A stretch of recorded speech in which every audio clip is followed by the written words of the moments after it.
Pada suatu malam di tengah panen raya padi di Kerawang, Jawa Barat, tepat pada 22 Januari 2022, polisi datang ke rumah seorang yang dikenal dengan sebutan Juragan Beras di Desa Tambak Sumur, Kerawang. Namanya Pak Muhammad Ota atau yang sering dipanggil Babeh Ota. Alasan petugas dari Polsek Tirtajaya mendatangi rumah sang juragan adalah setelah menerima sebuah laporan mengenai si bos beras telah ditemukan tak bernyawa dalam rumahnya. Laporan itu bermula dari Nur Hayati, istri Babeh Ota, yang keluar rumah sambil menangis dan minta tolong kepada warga. Dia mengaku baru mengetahui suaminya ditemukan tak bernyawa setelah dia lihat jendela rumahnya dalam keadaan dibobol dan terbuka. Kepanikan yang ditunjukkan Nur Hayati membuat warga menduga rumah itu baru saja menjadi sasaran perampokan yang berujung penghilangan nyawa. Dugaan itu semakin diperkuat juga dengan klaim Nur Hayati bahwa benar rumahnya kala itu baru saja disantroni seorang pria misterius yang masuk dari jendela dan tiba-tiba saja menyerang suaminya, Babeh Ota.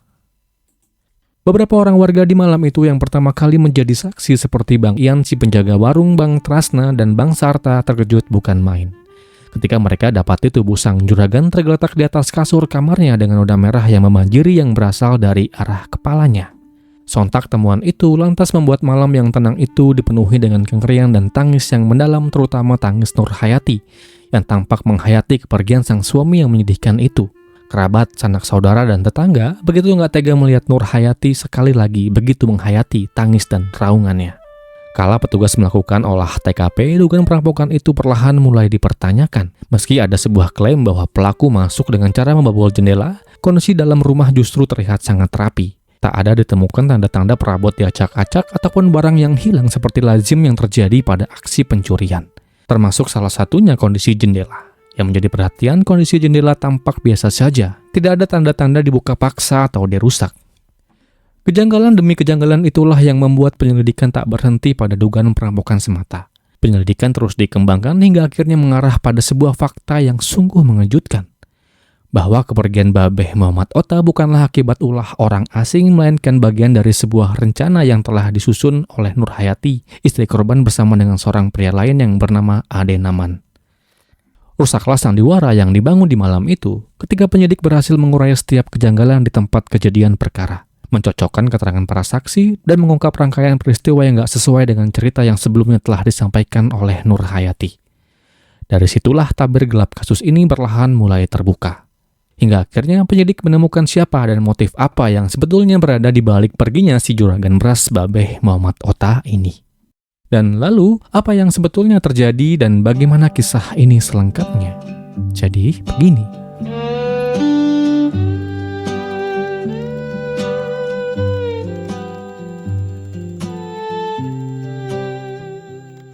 Sebelum peristiwa sedih itu terjadi, Muhammad Ota atau yang akrab disapa Babeh Ota menjalani kehidupan yang terbilang sederhana di Desa Tambak Sumur, Kecamatan Tirtajaya, Kerawang, Jawa Barat. Di usianya yang menginjak 52 tahun, Babeh Ota bekerja sebagai pemasok beras ke sejumlah pelanggan-pelanggan yang ada di seputaran Kerawang, Cikarang, Bekasi, dan lain sebagainya. Namun jauh sebelum menekuni usaha perdagangan beras itu, Babeh Ota dikenal sebagai petani padi yang cukup aktif. Dihabiskan hampir separuh hidupnya berkutat dengan panasnya matahari, dinginnya lumpur sawah, dan manisnya menuai padi di kala panen raya itu tiba.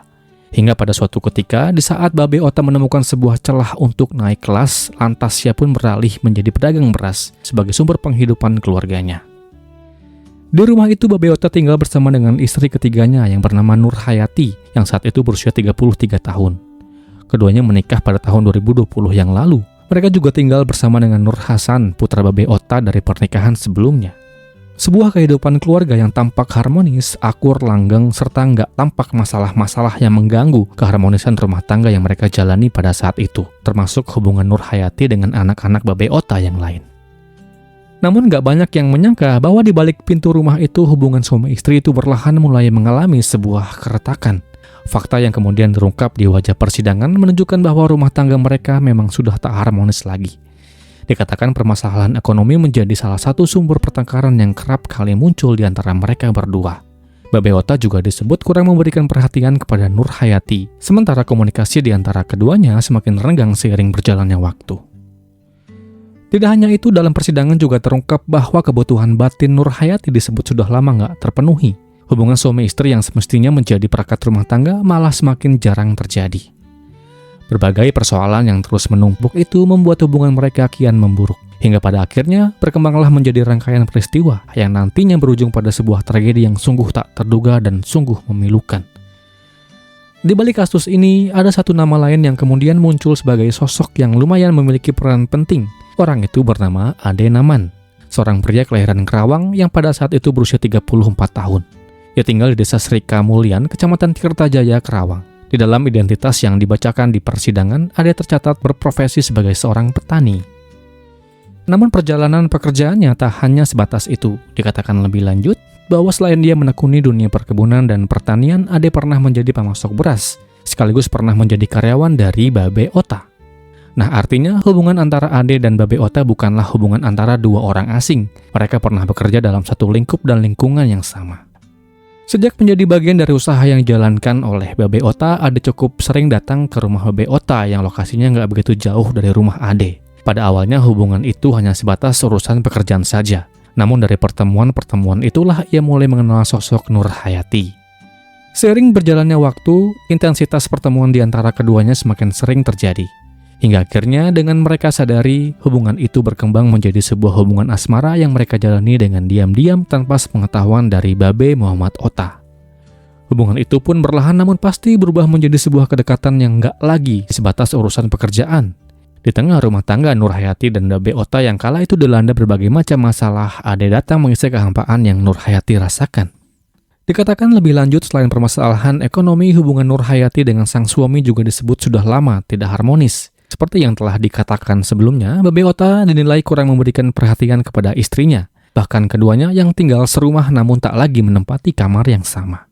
Dalam kondisi itulah kedekatan Nur Hayati dan Ade Naman semakin sulit dibendung hingga akhirnya berkembang menjadi sebuah asmara yang mengarah pada sebuah rencana busuk yang telah sama-sama mereka susun untuk menghilangkan nyawa si juragan beras asal Kerawang ini. Mirisnya, kongsi jahat yang mereka lakukan bertepatan pada saat Babe baru saja sembuh dari penyakit pencernaan akibat keracunan makanan. Jadi begini kronologinya. Hari naas itu bermula ketika hubungan terlarang antara Ade Naman dan Nur Hayati semakin sulit untuk disembunyikan. Ade dikatakan terus mendesak agar Nur Hayati segera meninggalkan Babe untuk menikah dengannya. Namun Nur Hayati mengatakan bahwa niat itu nggak akan terwujud selama suaminya masih ada. Lalu pada Jumat 21 Januari 2022, sekitar pukul 3 sore, Nur Hayati menghubungi Ade dari ponselnya.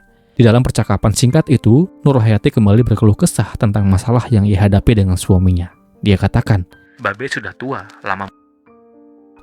Mendengar ucapan itu, Ade kemudian melontarkan sebuah usulan yang lalu mengubah arah percakapan yang terjadi.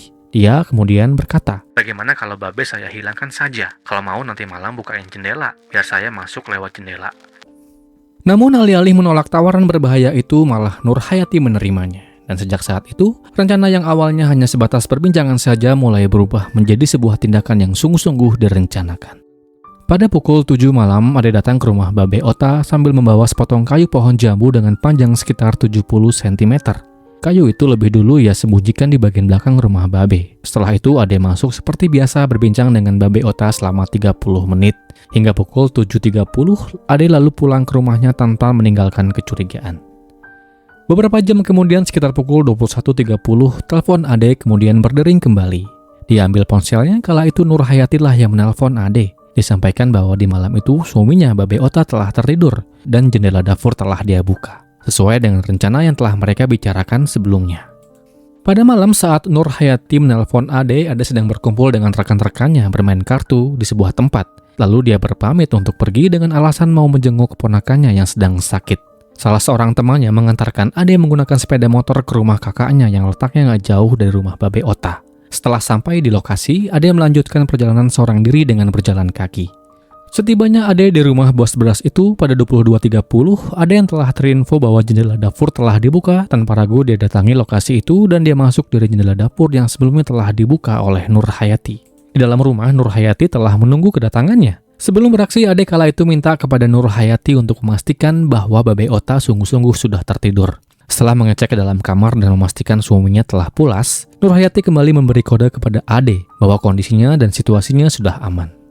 Ade kemudian memasuki kamar tempat di mana si Babe Muhammad Ota sedang tertidur. Sementara itu Nur Hayati menunggu di kamar yang lain. Dalam keadaan Babe masih tertidur, Ade lalu mengambil kayu jambu yang telah ia siapkan tadi. Dan dengan kayu sepanjang 70 cm itu diarahkan berkali-kali ke bagian kepala, leher, dan pundak Babe Muhammad Otta.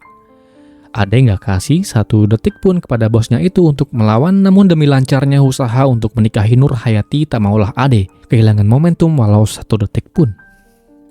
Dan akibat dari perlakuan itu, Babe Muhammad Otta kemudian dipanggil Tuhan Yang Maha Kuasa. Saya ucapkan duka yang mendalam. Setelah memastikan aksinya tuntas sesuai dengan rencananya, Ade kembali menemui Nur Hayati. Sebelum meninggalkan rumah, dia mencongkel jendela dapur untuk menciptakan kesan seolah-olah ada seorang yang masuk dengan paksa ke dalam rumah.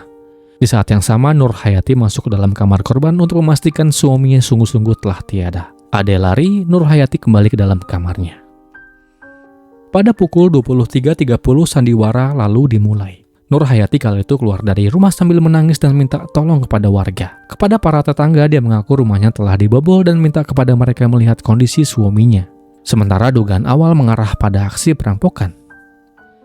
Tangisan kesedihan Nur Hayati bergema di malam yang dingin itu. Keluarga, sanak saudara, serta para tetangga berusaha dengan keras mencoba agar Nur Hayati lebih tenang dan mengikhlaskan kepergian suaminya. Seperti yang telah disampaikan sebelumnya, petugas yang datang kala itu tak menemukan adanya tanda-tanda khas pencurian yang masuk dari jendela dengan cara membobolnya, kecuali jika si maling punya kunci dan jendela dapur terbuka secara sukarela. Dan atas dasar-dasar yang janggal itulah polisi lalu melakukan pemeriksaan intensif kepada Nur Hayati. Setelah sebelumnya petugas juga mendapatkan sebuah informasi bahwa adanya pria idaman lain di antara hubungan Nur Hayati dan Babe Muhammad Otta. Dari interogasi yang dilakukan terbongkarlah semuanya, bahwa ada sosok Ade Naman dan Nur Hayati di balik perginya Babe Muhammad Otta. Pasal 340 tentang penghilangan berencana menjerat kedua pasangan di mabuk cinta ini. Di dalam persidangan yang kemudian diadakan di Pengadilan Negeri Karawang melalui majelis hakimnya, kemudian menjatuhkan vonis kepada Ade Naman dan Nur Hayati masing-masing dengan hukuman 18 tahun penjara. Demikianlah kisah ini, semoga akan terus ada pelajaran yang bisa kita ambil dari kisah ini. Dan kisah ini pun